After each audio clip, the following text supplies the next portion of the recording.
Okay, you all good? Let's do it. Hello and welcome to the B2C Lead Generation Podcast.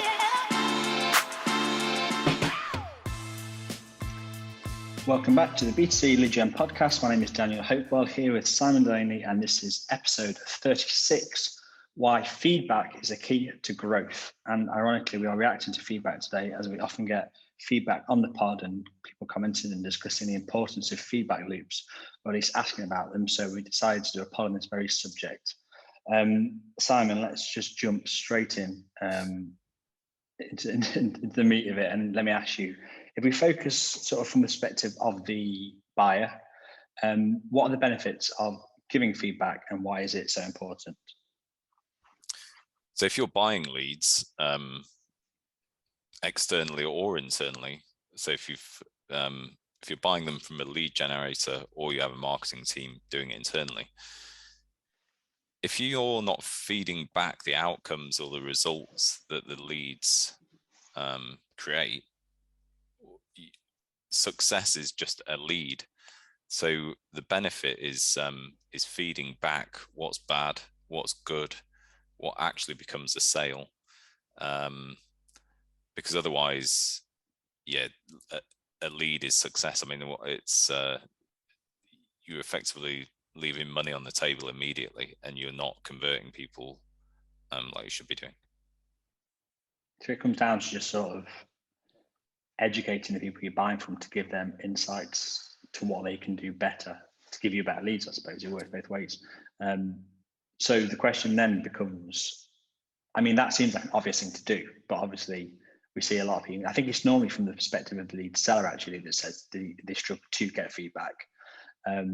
So the question is, why isn't that a given? Why do people just feedback information all the time? Because that seems like an obvious thing to do.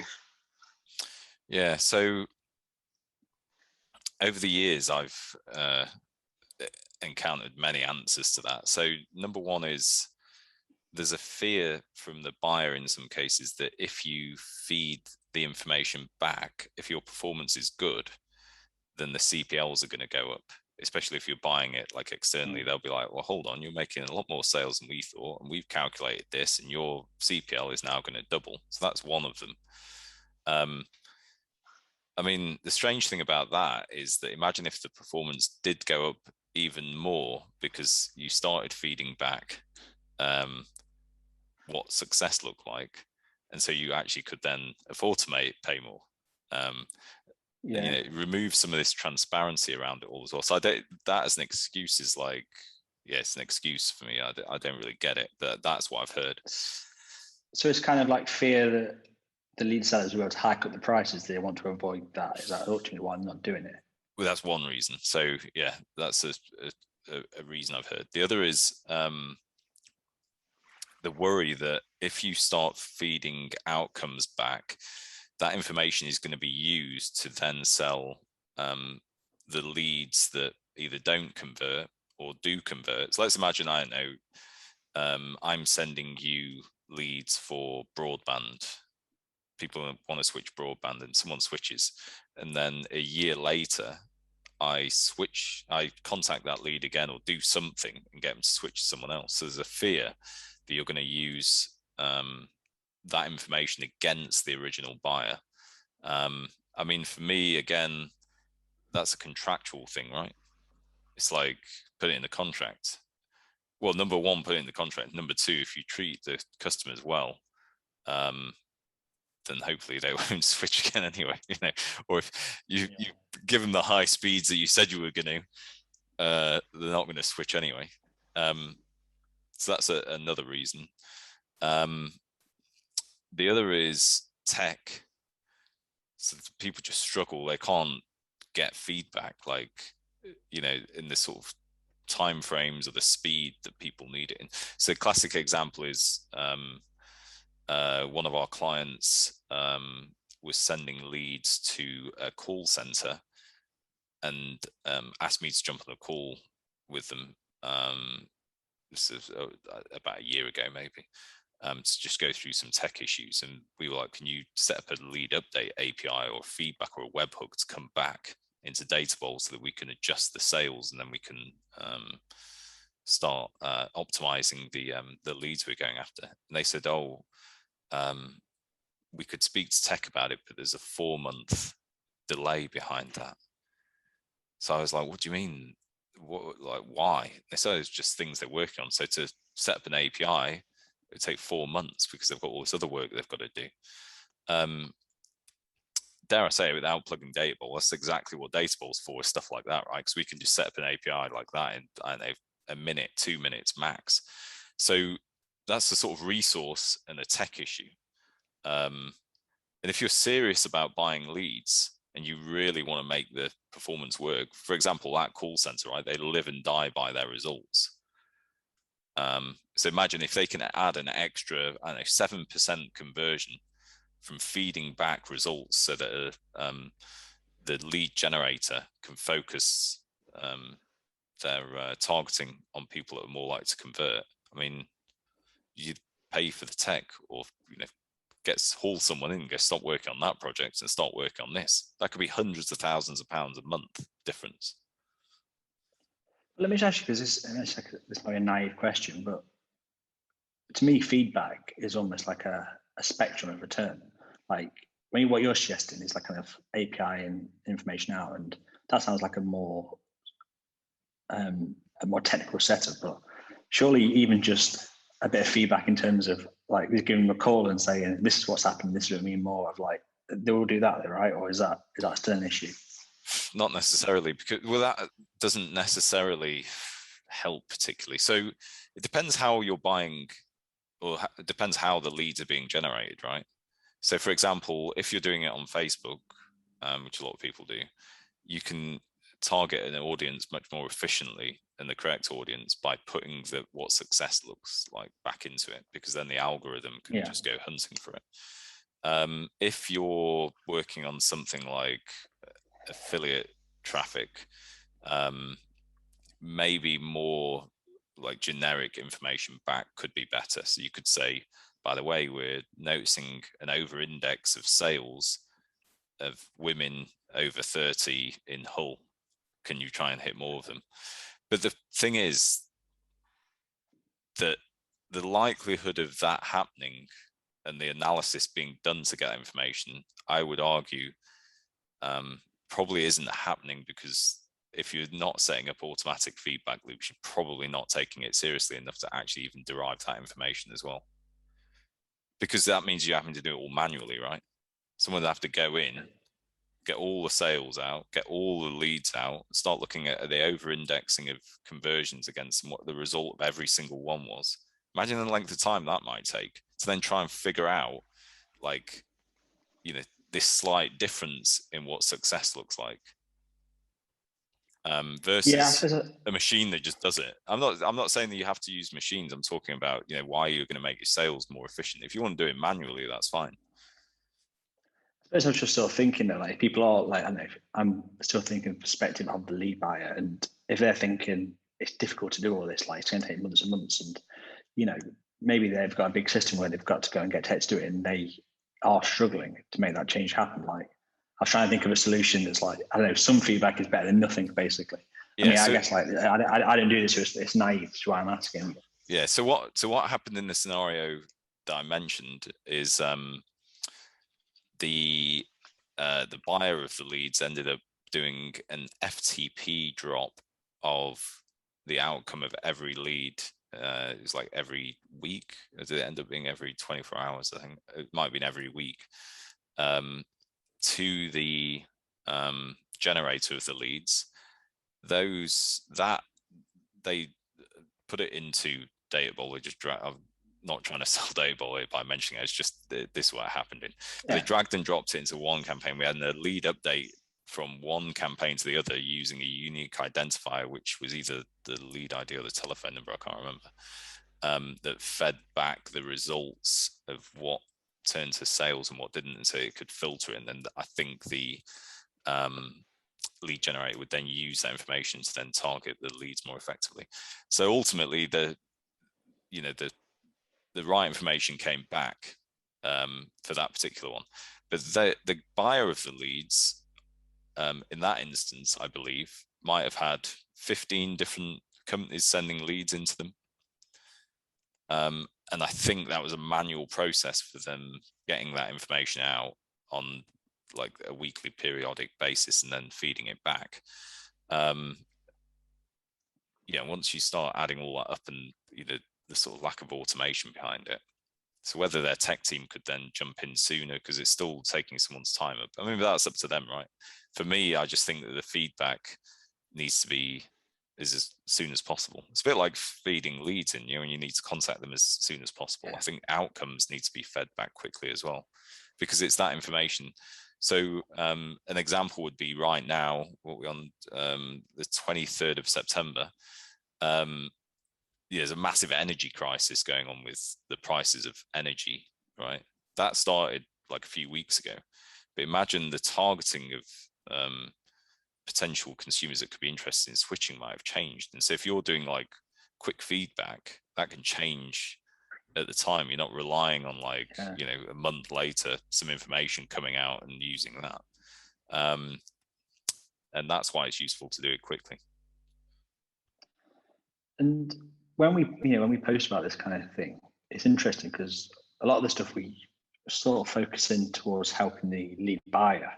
When we post about this kind of thing, it's often the lead sellers who are commenting saying like 100% agree and saying, yeah, we need information. It's like, getting blood from a stone, trying to actually get this information back. It's like, it seems like a common source of frustration. But even people who appear on this pod, they're sort of like, it's a common theme that I find it frustrating. So I guess I want to sort of ask how that information, and it's a very basic question, but how that information and getting that helps the lead seller improve what they're doing, just so the lead buyers may understand the kind of the reasoning for it, if that makes sense. We all know the reality, it doesn't benefit them.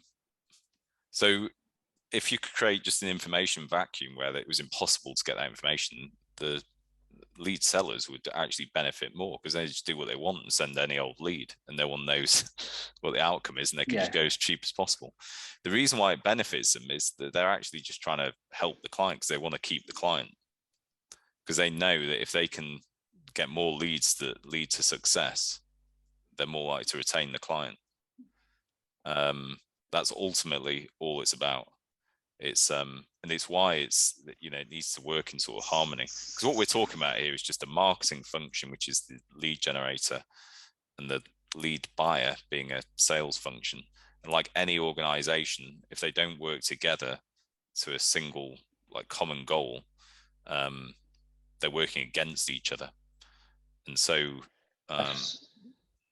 sorry, go on.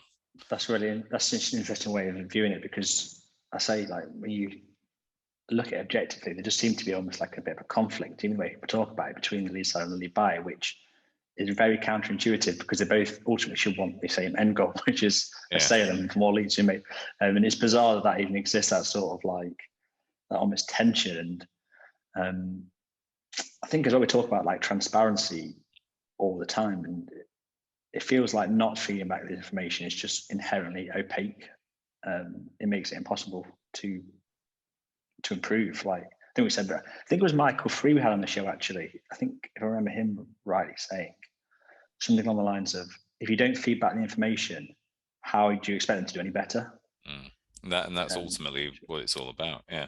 So it's but it is bizarre that for the lead generator, it's to do with actually helping the client, because it helps them retain the client, and so it benefits sort of everyone in a loop. But getting that information back, I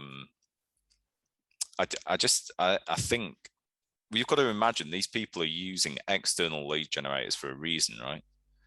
Like they don't have the capacity to do this internally. And so what I think that means is they probably don't understand the mechanisms of generating leads clearly enough to understand why that feedback is so important.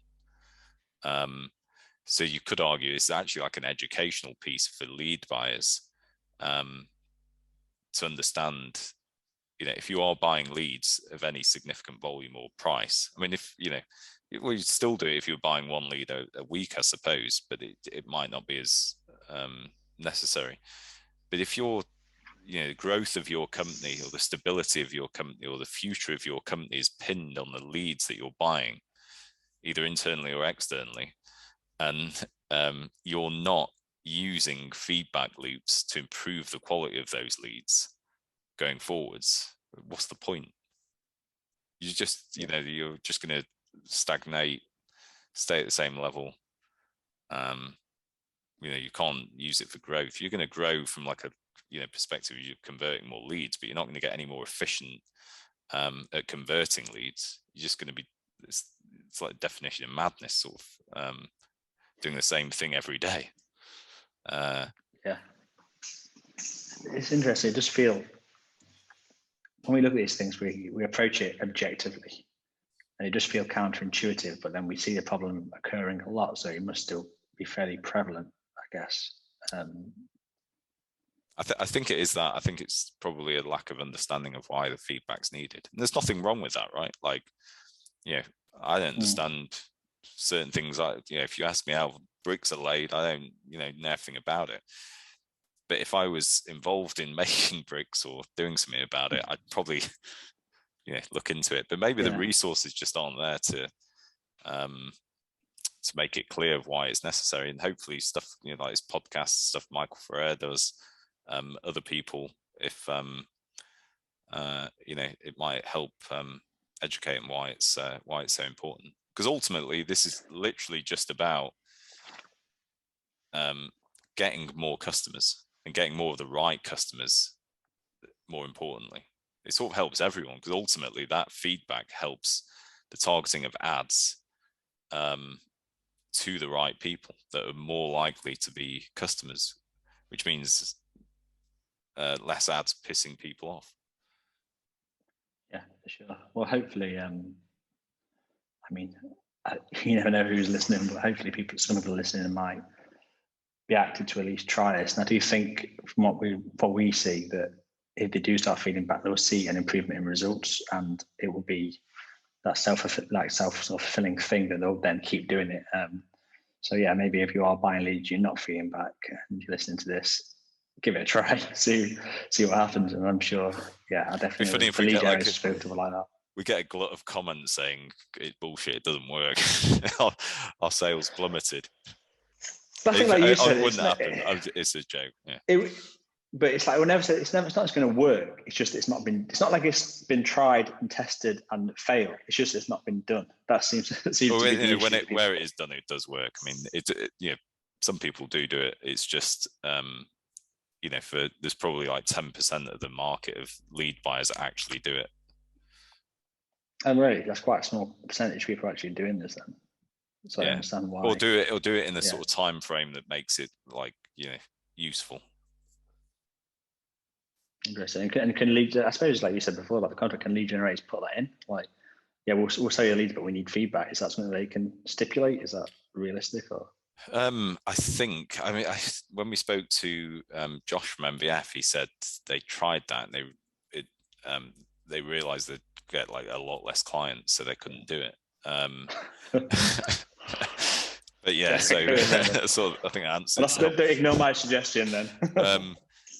I think what you can put in the contracts is the fact that, you know, these leads, or if any information back, is entirely confidential and will not be used in any way whatsoever. And you know, it probably also needs to be in the privacy policy of the generation of whoever's generating them, and even the buyer of the leads, that, you know, they use the sales information to optimize the targeting of their campaigns in future. Yeah, all that sort of stuff needs to go in there. Sure. Well, I think I say the title of this was why feedback is the key to growth. And I mean, I had an idea and I kind of wanted to examine it from your perspective, but I think that fairly